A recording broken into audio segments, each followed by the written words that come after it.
louvar ao Senhor com o capítulo 13 do livro do profeta Zacarias, penúltimo capítulo de Zacarias. E ao terminarmos esta leitura, elevemos ao Senhor nossas orações, porque Deus tem os seus ouvidos sempre abertos e atentos para as orações daqueles que Ele conhece, que lhe pertencem.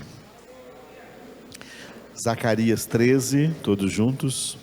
Naquele dia haverá uma fonte aberta para a casa de Davi e para os habitantes de Jerusalém, para remover o pecado e a impureza. Acontecerá naquele dia, diz o Senhor dos Exércitos, que eliminarei da terra os nomes dos ídolos, e deles não haverá mais memória. E também removerei da terra os profetas e o espírito imundo. Quando alguém ainda profetizar, seu pai e sua mãe, que o geraram, lhe dirão: não viverás, porque tens falado mentiras em nome do Senhor. Seu pai e sua mãe, que o geraram, o traspassarão quando profetizar. Naquele dia se sentirão envergonhados os profetas, cada um da sua visão quando profetiza. Nem mais se vestirão de manto de pelos para enganarem. Cada um, porém, dirá: não sou profeta, sou lavrador da terra, porque fui comprado desde a minha mocidade. Se alguém lhe disser: que feridas são essas nas tuas mãos? Responderá ele: são as feridas com que fui ferido na casa dos meus amigos. Desperta, ó espada, contra o meu pastor e contra o homem que é o meu companheiro, diz o Senhor dos Exércitos. Fere o pastor e as ovelhas ficarão dispersas, mas volverei a mão para os pequeninos.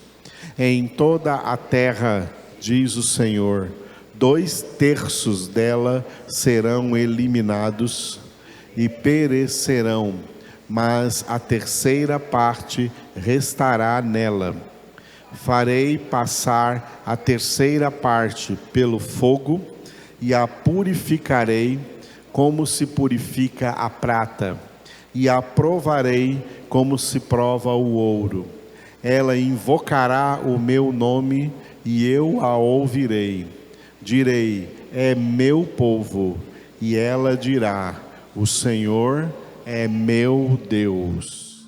A meditação que nós vamos fazer neste penúltimo capítulo do livro de Zacarias, capítulo 13, tem esse título que vocês estão vendo agora no slide. Repita depois de mim: pisaduras de Cristo.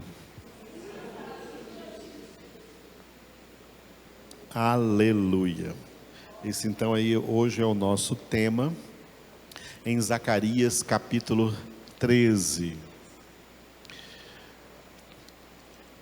Sábado passado nós vimos que esses dois capítulos, o 12 e o 13, o tema principal que flui desses dois capítulos para nós é esse grandioso tema bíblico que se chama, diga, salvação.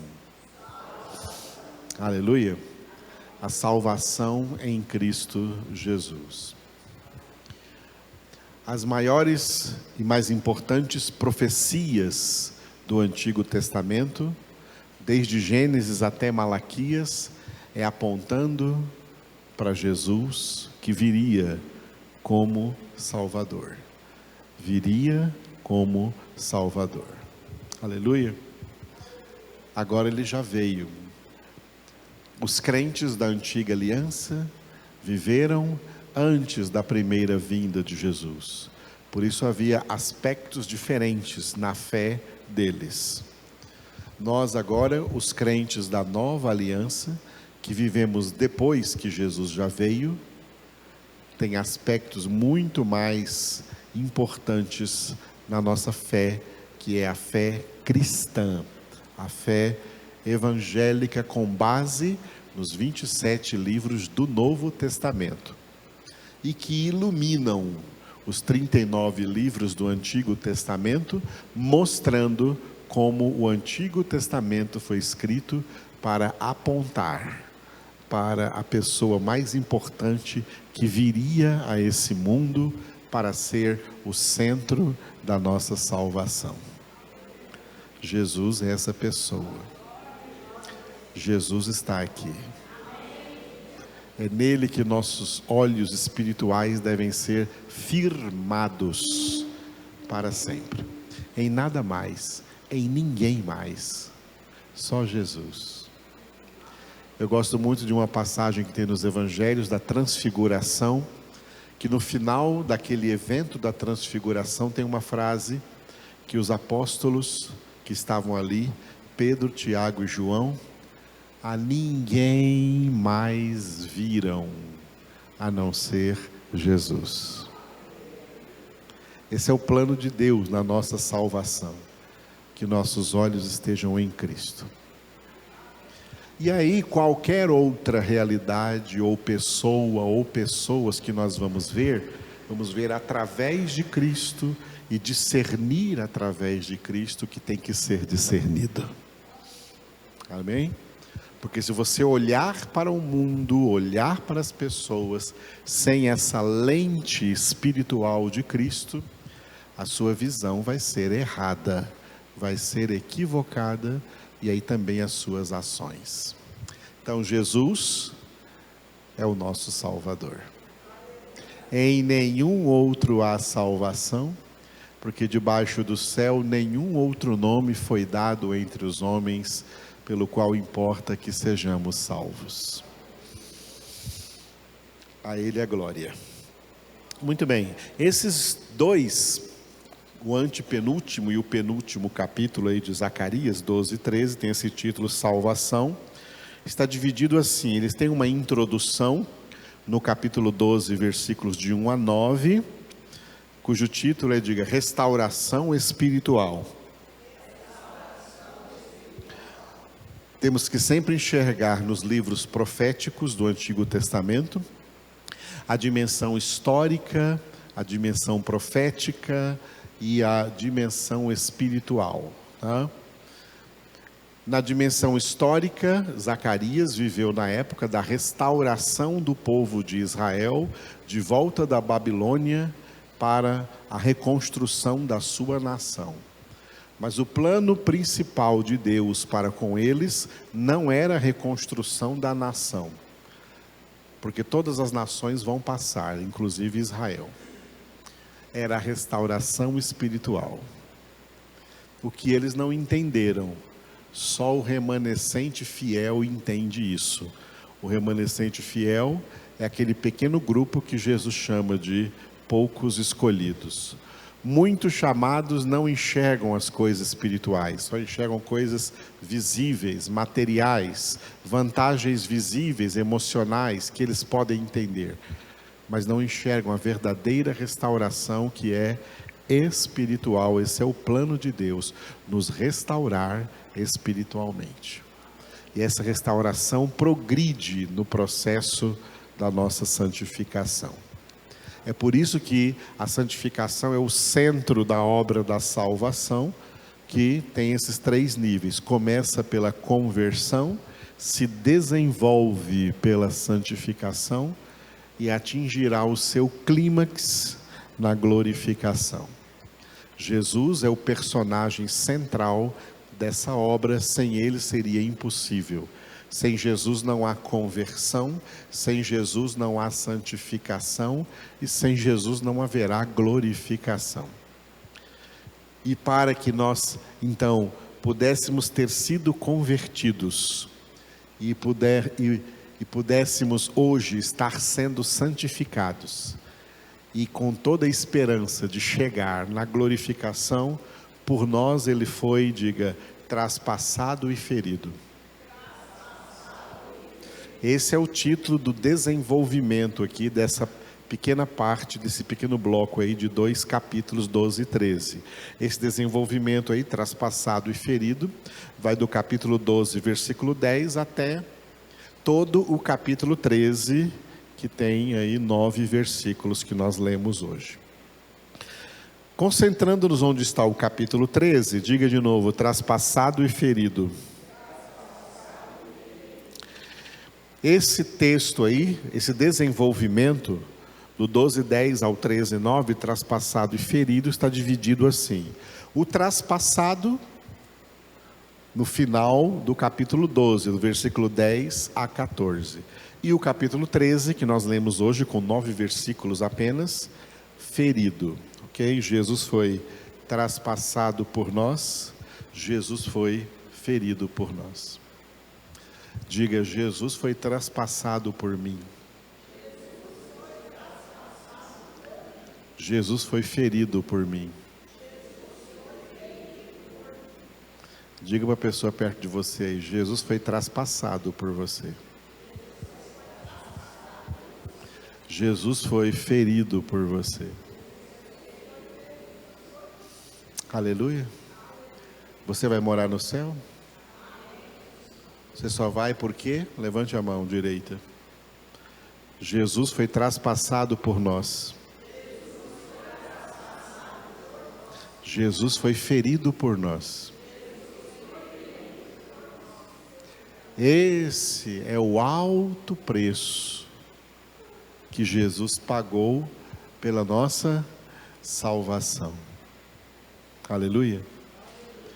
Eu já ouvi pessoas, porque infelizmente as pessoas são muito ignorantes de Bíblia, especialmente os evangélicos, que não deveriam, especialmente porque não deveriam ser, mas são. Já vi muita gente falando assim, eu estou pagando um preço pela salvação de alguém, pela salvação do meu marido. Já vi mulheres falando isso. Estou pagando um preço pela salvação dos meus filhos. Já vi pessoas falando isso. Está pagando à toa, porque o que você está pagando não vale nada. Quer ver como não vale nada? Abra aí na sua Bíblia, no Salmo 49, versículos 7 e 8. Salmo 49, 7 e 8. Esse Salmo 49 nós lemos na abertura da nossa congregação de quarta-feira. Salmo 49, 7 e 8. Abriram? Leiam comigo os 2 versículos. Ao irmão, verdadeiramente, ninguém o pode remir, nem pagar por ele a Deus o seu resgate, pois a redenção da alma deles é caríssima, e cessará a tentativa para sempre. Na sua Bíblia, o versículo 8 está entre parênteses. Pode eliminar esses parênteses aí, porque esse texto aqui, ele faz parte do texto original em hebraico, ok? Esse salmo aqui, salmo coreíta, dos filhos de Corá, esse versículo 7 e 8 estão na íntegra. Então, nós simplesmente desconhecemos a razão porque os tradutores da Sociedade Bíblica do Brasil colocaram esse versículo 8 aqui entre parênteses. Não há razão para esses parênteses aqui. Esse versículo faz parte mesmo do texto. Então, a quem você pode remir? A quem você pode salvar? Ninguém pode remir ninguém. Quanto que você pode pagar pelo resgate de alguém?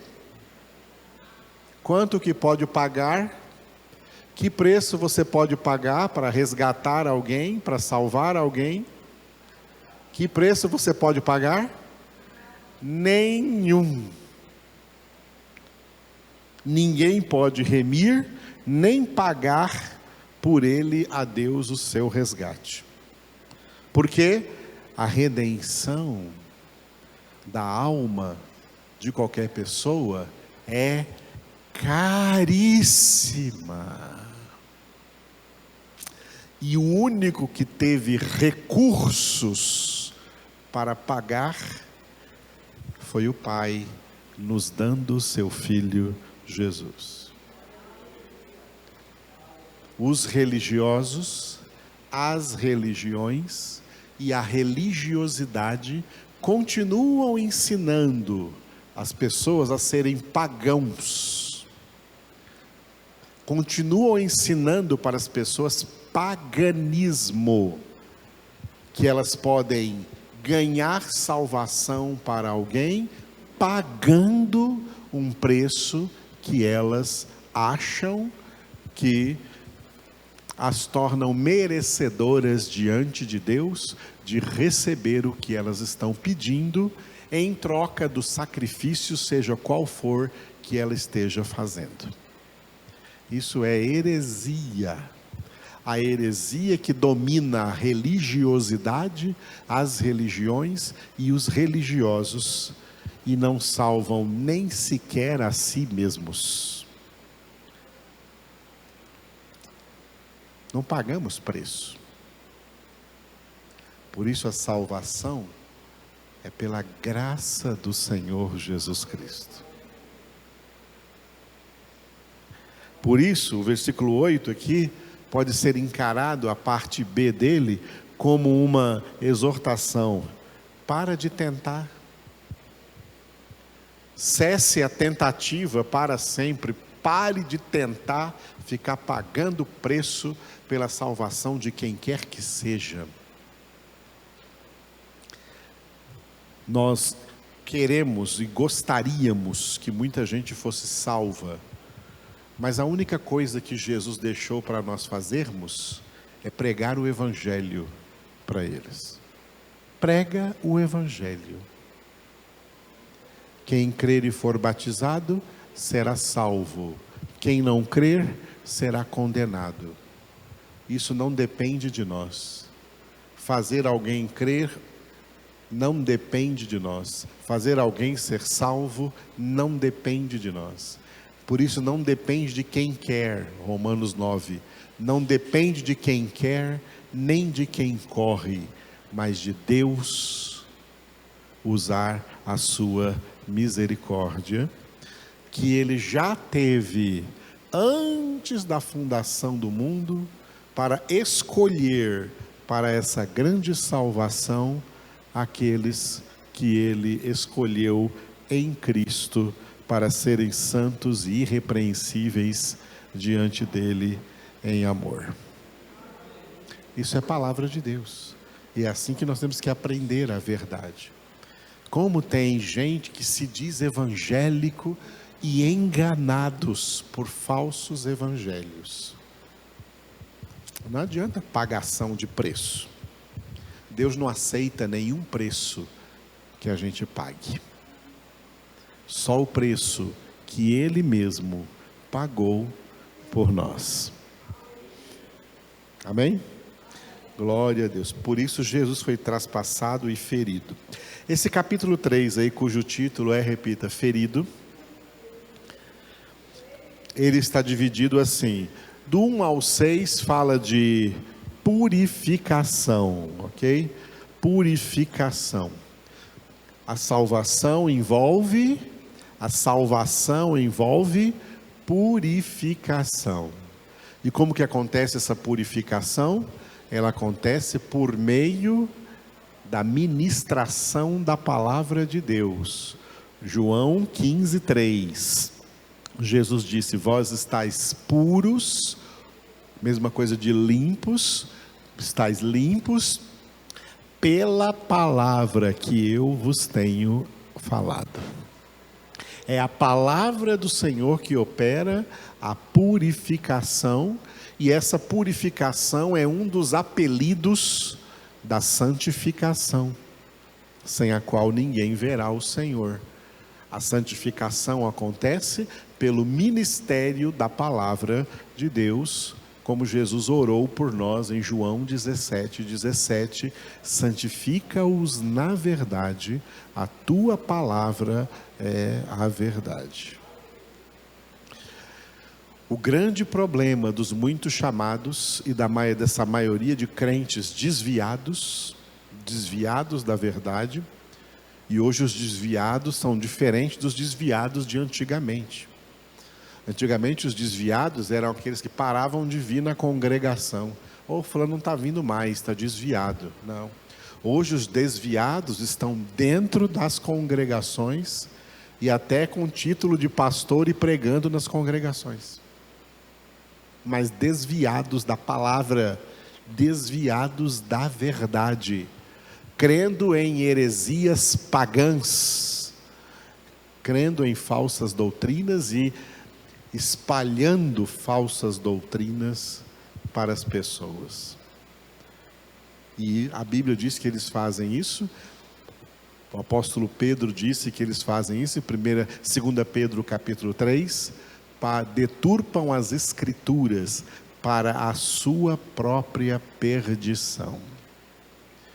As escrituras não foram reveladas para serem deturpadas.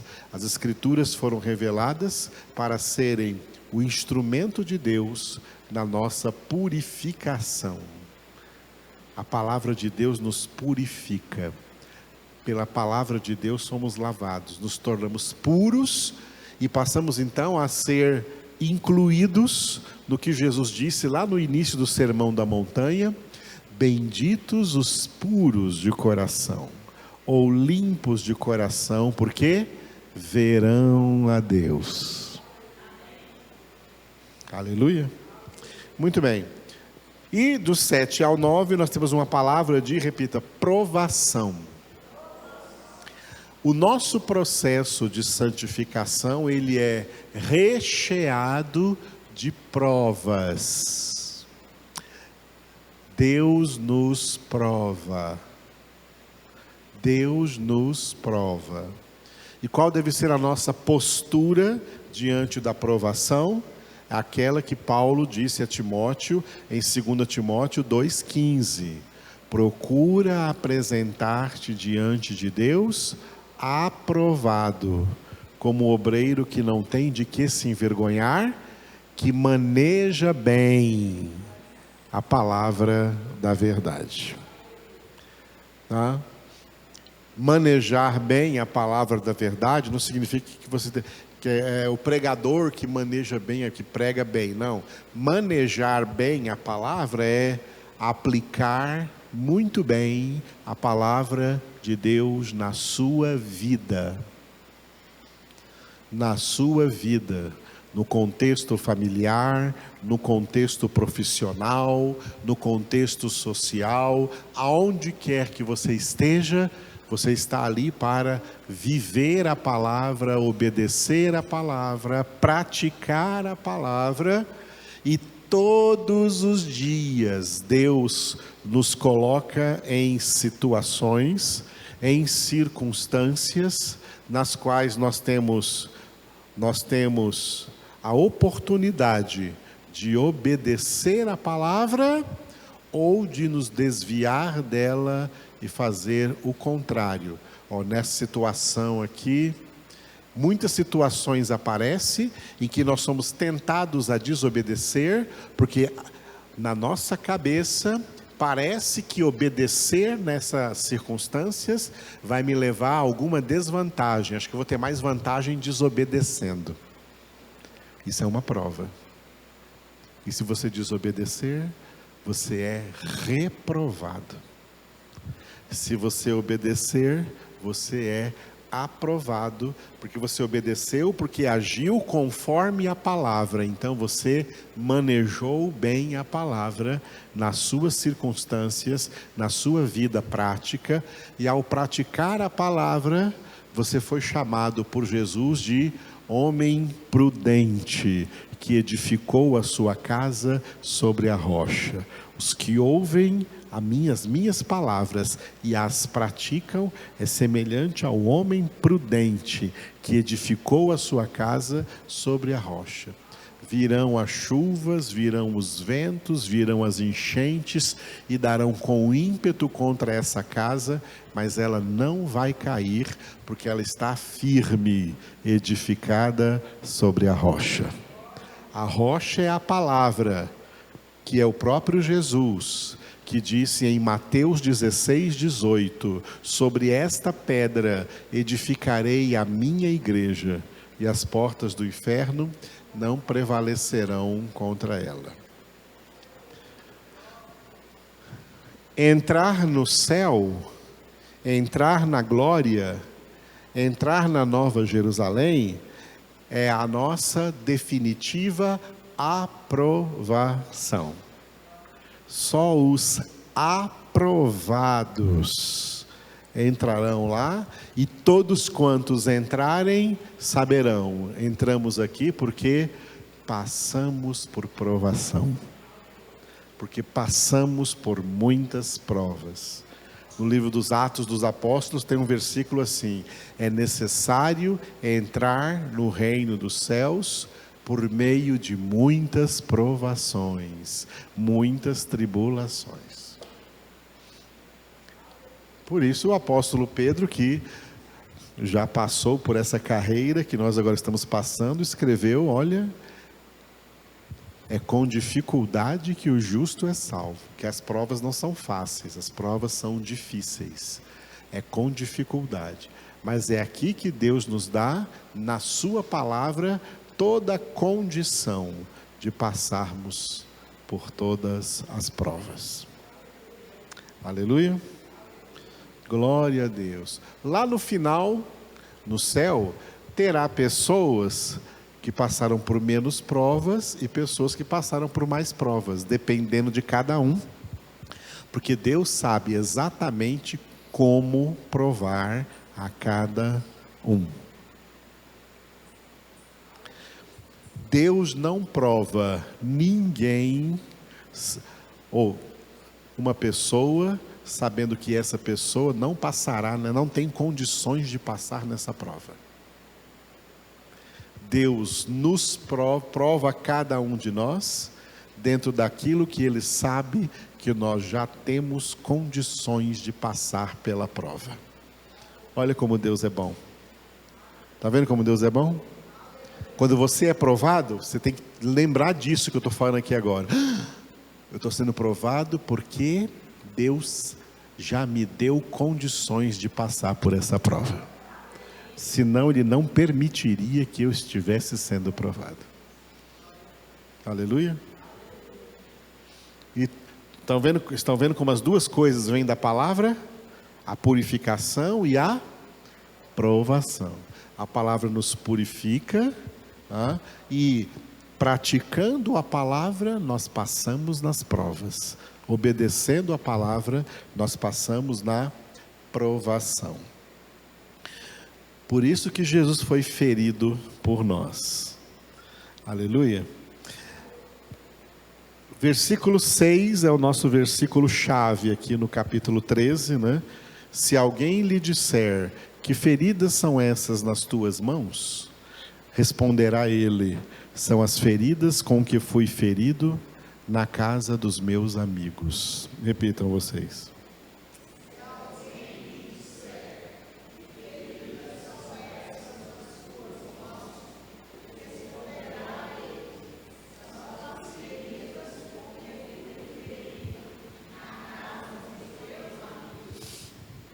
Aleluia.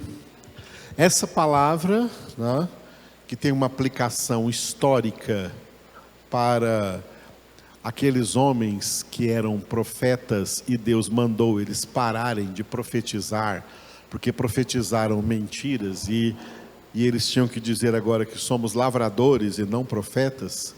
O lavrador tem as suas mãos feridas por causa do trabalho da terra. Essa é a aplicação histórica. Mas a aplicação profética e espiritual aponta para aquele que foi ferido, que veio lavrar uma terra dura, uma terra difícil, a nossa humanidade pecadora, a nossa alma pecadora, né? Por nos amar, para nos fazer seus amigos, Ele foi ferido, Ele foi traspassado e Ele foi ferido. Daqui que a gente tira aquela musiquinha, né, que a gente canta aqui de vez em quando. Que feridas são essas nas tuas mãos? Que feridas são essas nos pés? São feridas com que eu fui ferido em casa de amigos meus. Que feridas são estas nas tuas mãos? Que feridas são estas nos pés? São feridas com que fui ferido por te amar até o fim. Glória a Deus. Aleluia.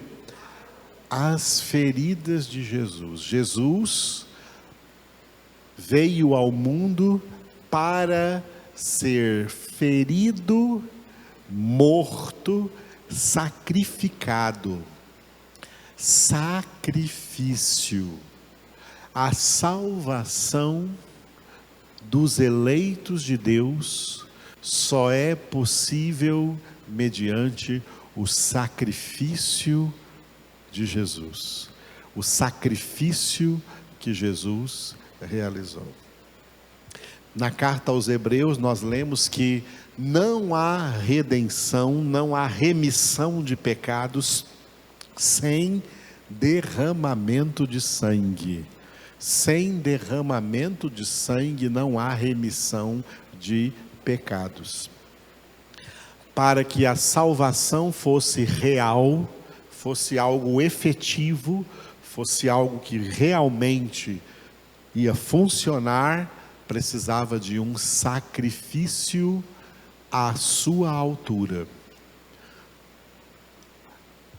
Nós enxergamos duas coisas aqui, uma tremendamente positiva e uma tremendamente obscura e terrível. A tremendamente positiva é Jesus sendo sacrificado por nós.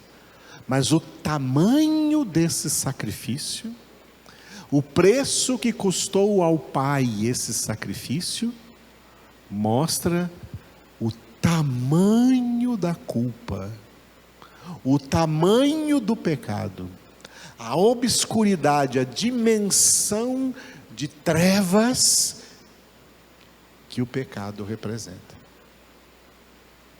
Porque se o pecado fosse uma coisa muito simples, muito leve, o preço seria barato, o preço seria simples, não precisaria pagar tão altíssimo preço. O alto preço que foi pago mostra como era grave a ofensa, como era grave o pecado. O diabo trabalha nas mentes e nas consciências dos pecadores para anular a gravidade do pecado, e anulando a gravidade do pecado, chegar até o ponto de anular o próprio pecado. Se o pecado for anulado, então para que Cristo teve que ser sacrificado? Ao anular a gravidade do pecado, se anula automaticamente o sacrifício de Cristo. Diante do pecado da humanidade, Deus pensou assim: bom, para salvar os meus eleitos, porque a salvação não é para todos, para salvar os meus escolhidos, eu vou ter que pagar muito caro. Eu vou ter que dar o meu tesouro mais caro. Eu vou ter que dar o meu filho. Ele vai ter que ir lá à terra, ser homem de dores, homem experimentado no sofrimento, o mais rejeitado entre os homens, desprezado, traspassado, machucado, ferido e morto. Esse é o preço que eu vou ter que pagar para salvar aqueles que eu escolhi para morarem aqui no céu comigo.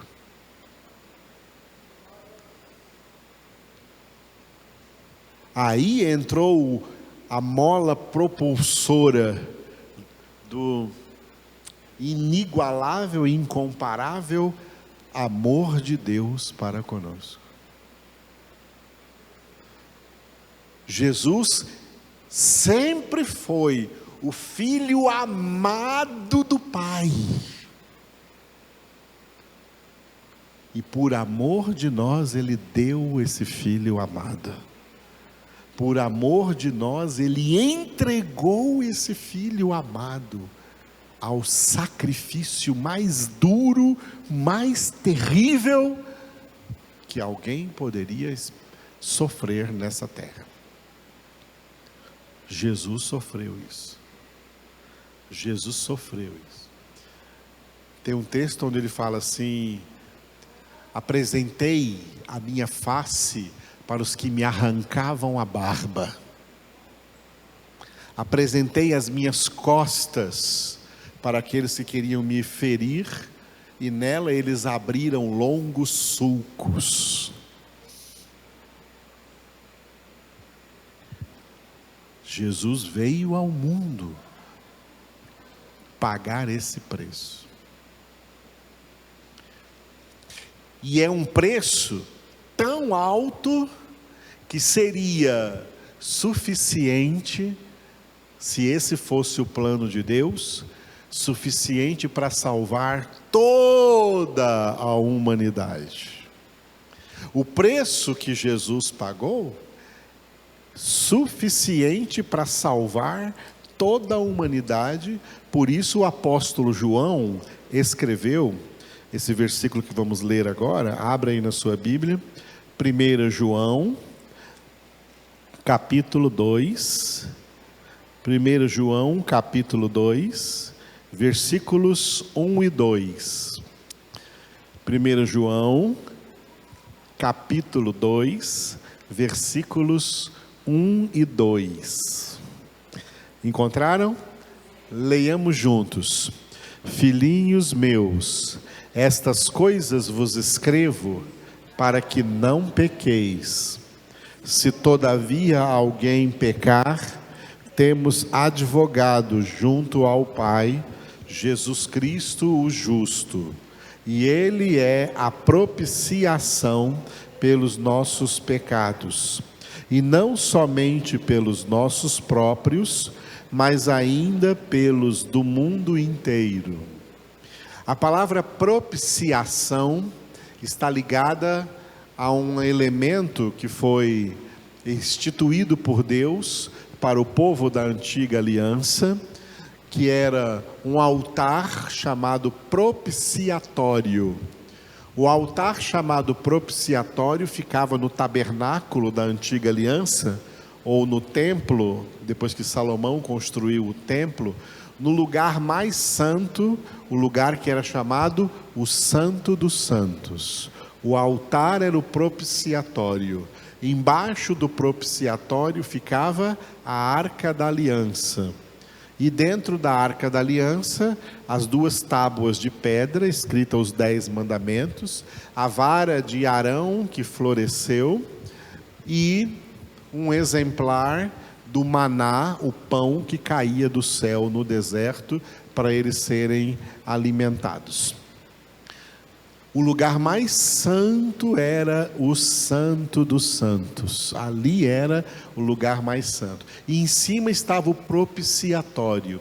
O propiciatório era um altar na horizontal, assim, aonde o sumo sacerdote vinha lá de fora, trazendo o sangue, trazendo uma vasilha com o sangue do cordeiro que foi morto fora das portas do tabernáculo.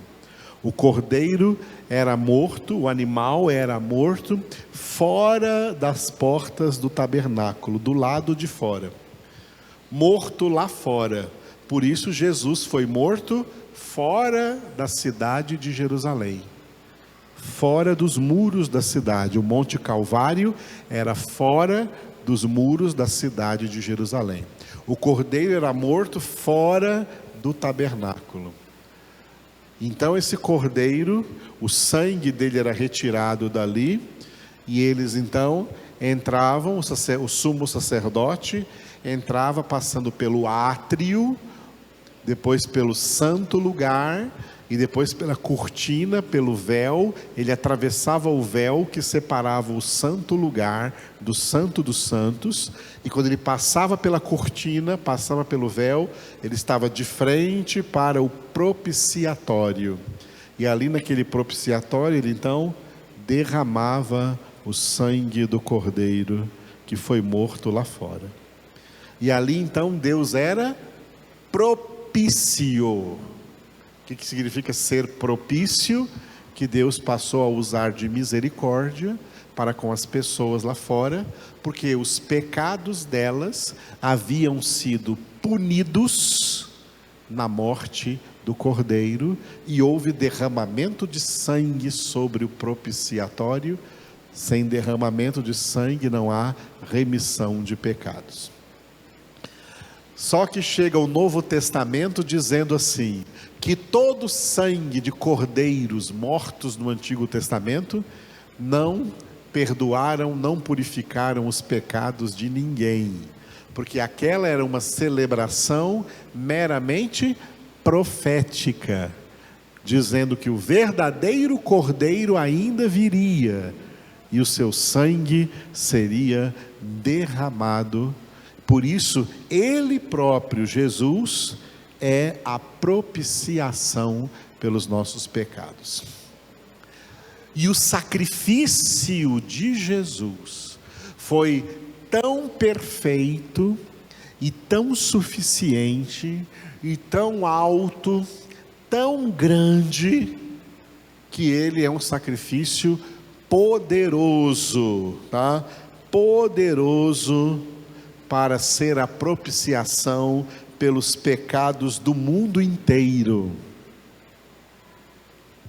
Por isso que a salvação tem esses dois aspectos, tá? Aprendam bem isto, que a salvação tem dois aspectos, tá? Tem dois aspectos. Ela tem o aspecto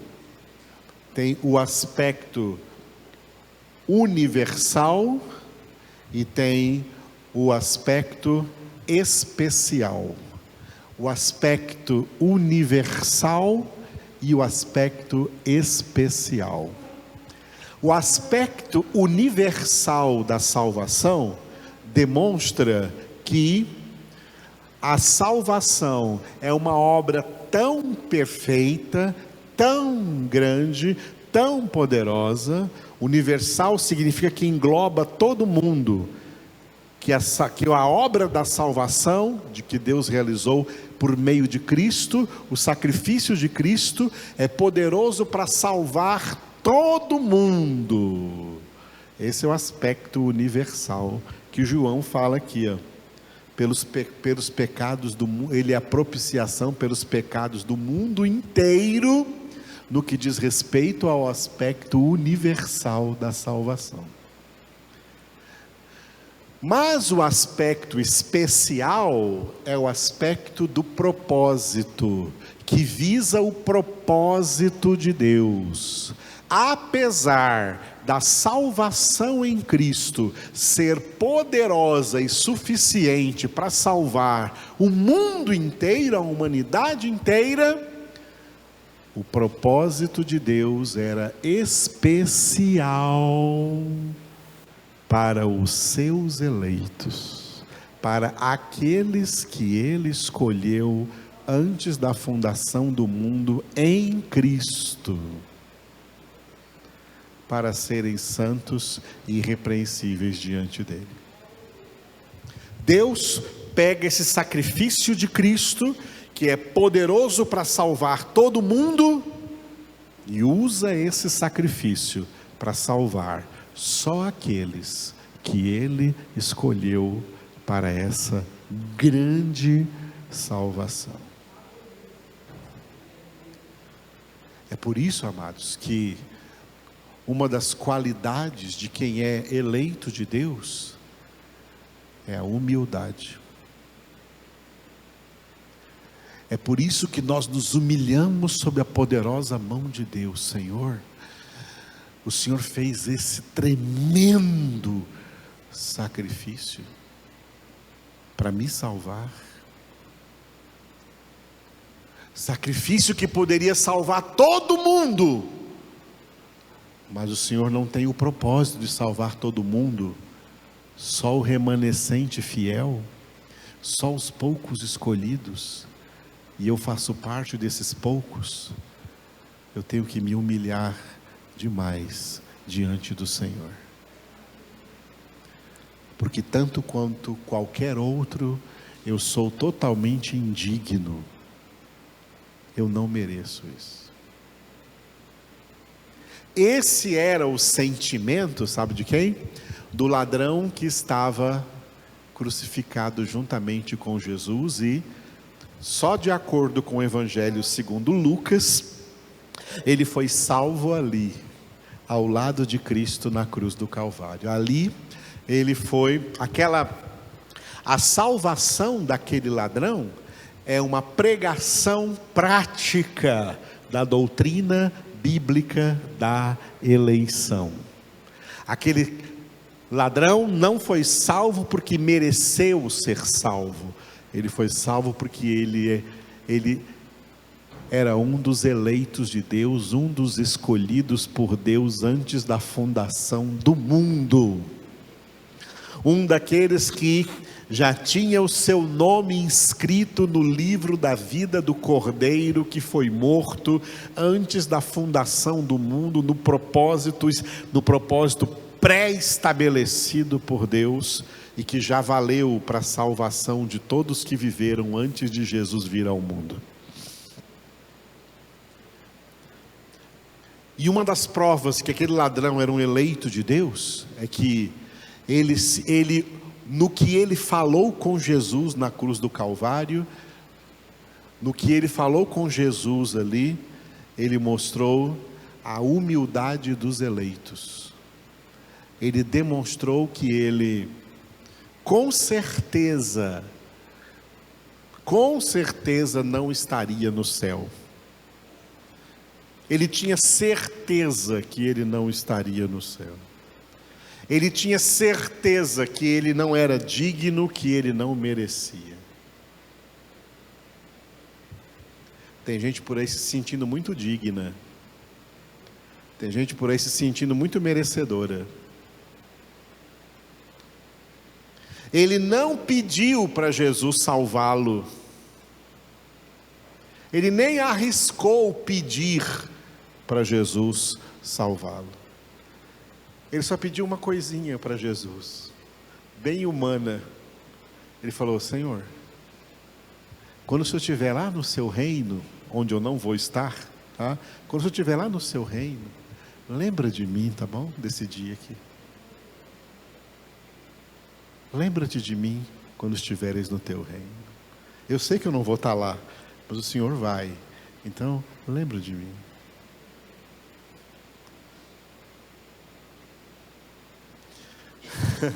E aí ele teve a maior experiência que alguém poderia ter de Jesus, ali ao lado dele, ferido, traspassado, sangrando, coroa de espinhos, com seu rosto escorrendo sangue pelo seu rosto, pelos seus olhos.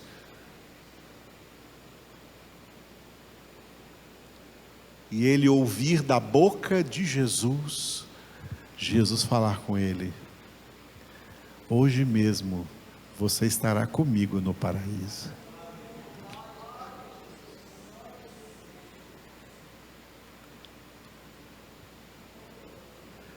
É assim que a salvação acontece, na vida dos eleitos de Deus. Os eleitos nunca se sentem dignos.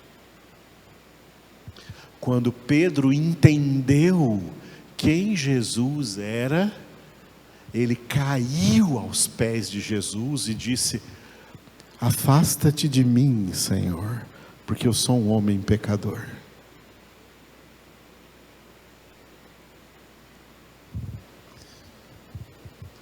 O apóstolo Paulo, que se sentia poderoso, se achava um homem especial de Deus, e em nome de Deus perseguia o cristianismo, matando cristãos, prendendo cristãos, todo mundo o temia.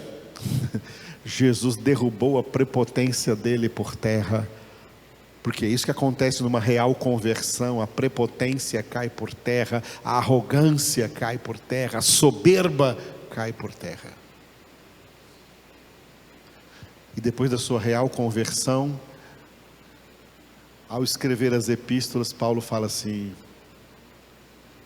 1 Coríntios 15, ele fala: bom, eu só sou apóstolo porque por último, e no texto original diz assim, como se fosse um aborto, alguém que tivesse sido abortado, e ele me ressuscitou.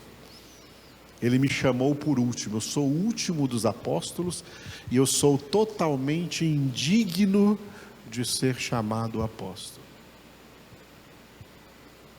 E se alguém disser que eu trabalhei mais que os outros apóstolos, não fui eu, foi a graça de Deus em mim. Quando ele escreve aos Efésios, Efésios capítulo 3 tem esse versículo, né? Ele fala de todos os santos, dos quais eu sou o menor. Eu sou o menor de todos os santos de Deus. Em 1 Timóteo, ele escreve para Timóteo dizendo: Deus enviou o seu Filho para salvar os pecadores, dos quais eu sou o pior. É assim que fala no grego original ali. Eu sou o pior de todos os pecadores. Porque esse é o sentimento real que o eleito de Deus tem. Você nunca vê um eleito se exaltando, porque se você vê alguém se exaltando, é a prova de que não é eleito. Os eleitos de Deus se humilham sob a poderosa mão de Deus, sob a poderosa mão de Cristo, porque ao contemplarmos Jesus pela fé, nós vemos as feridas em suas mãos, nós vemos as feridas nos seus pés, nós vemos a ferida no seu lado, nós vemos as feridas dos espinhos, nós vemos que ele foi traspassado e ferido, como vimos no capítulo 12 de Zacarias. O Espírito Santo nos faz contemplar aquele que foi traspassado, aquele que foi ferido. Por quem, Senhor? Por quem? Por quem fizeste isso? Por mim?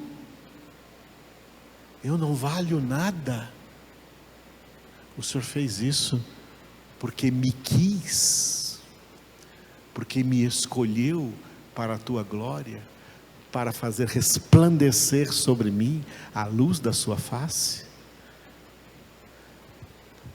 Amado, está entendendo a grandeza disso em nossas vidas? E o porquê nós devemos empregar todo o nosso esforço para ser santos, para ser obedientes, para santificar nossa vida de acordo com a palavra do Senhor. O preço que Ele pagou foi alto demais, imensurável, inimaginável, não cabe dentro da nossa cabeça. Ele foi ferido por mim, ele foi ferido por você, ele foi ferido por nós. Isaías 53 diz: pelas suas feridas, pelas suas pisaduras, fomos sarados. E às vezes quando a gente fala isso, a gente só lembra de enfermidades físicas. Isso não é nada, enfermidade física não é nada. Nós fomos sarados da pior doença que contagiou a humanidade na sua origem. Fomos sarados do pecado por aquele que é o Cordeiro de Deus, que tira o pecado do mundo.